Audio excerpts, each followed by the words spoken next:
नमस्कार दोस्तों। आप देख रहे हैं वर्ल्ड टॉक्स हिंदी। और आज हम बात करेंगे उस बड़े राजनीतिक घटनाक्रम की जिसने पूरे दक्षिण कोरिया को हिलाकर रख दिया है। दक्षिण कोरिया के राष्ट्रपति यून सुक योल को पद से हटा दिया गया है। उन्होंने कुछ महीने पहले देश में मार्शल लॉ लागू कर दिया था और अब उन पर देशद्रोह का मुकदमा चल रहा है। ये मामला क्यों इतना गंभीर है और भारत जैसे लोकतंत्र को इससे क्या सीख मिलती है?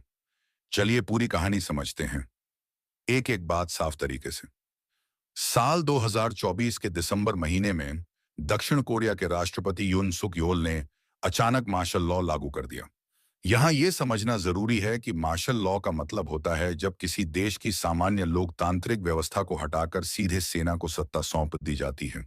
इसमें नागरिक अधिकार सस्पेंड हो जाते हैं, प्रेस की आजादी पर रोक लग जाती है और कानून व्यवस्था सेना के हाथ में आ जाती है।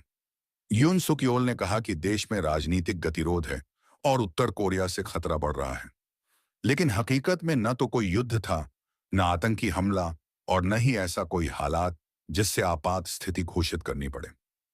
उनके इस कदम को वहां की संसद और जनता ने लोकतंत्र पर हमला बताया। सिर्फ 6 घंटे के अंदर सांसदों ने संसद में घुसकर मार्शल लॉ को रद्द किया और फिर राष्ट्रपति के खिलाफ महाभियोग प्रस्ताव पास कर दिया। मार्च 2025 में दक्षिण कोरिया की संवैधानिक अदालत ने राष्ट्रपति को हटाने का फैसला सुनाया। अदालत ने कहा कि राष्ट्रपति का मार्शल लॉ गैर कानूनी था। उन्होंने सेना का दुरुपयोग किया और संसद की शक्तियों का उल्लंघन किया। अब राष्ट्रपति यून को तुरंत पद से हटा दिया गया है और वे अब देश के राष्ट्रपति नहीं हैं। दक्षिण कोरिया के कानून के मुताबिक 60 दिनों के भीतर नए राष्ट्रपति का चुनाव कराया जाएगा।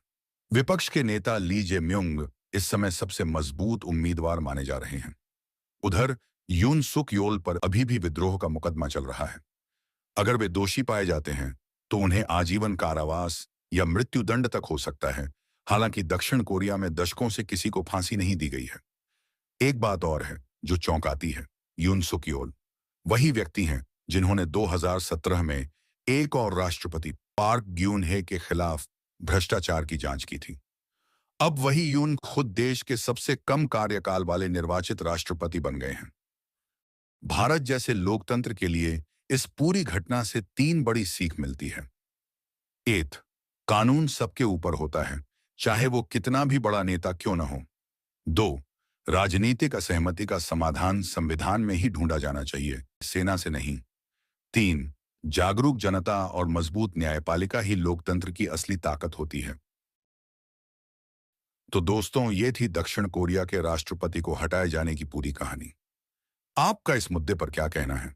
क्या आप मानते हैं कि मार्शल लॉ जैसी चीजें लोकतंत्र के लिए खतरनाक हैं? नीचे कमेंट करके अपनी राय जरूर दीजिए। वीडियो अच्छा लगा हो तो शेयर जरूर कीजिए और चैनल वर्ल्ड टॉक्स हिंदी को सब्सक्राइब करना ना भूलें। मिलते हैं अगले वीडियो में। धन्यवाद।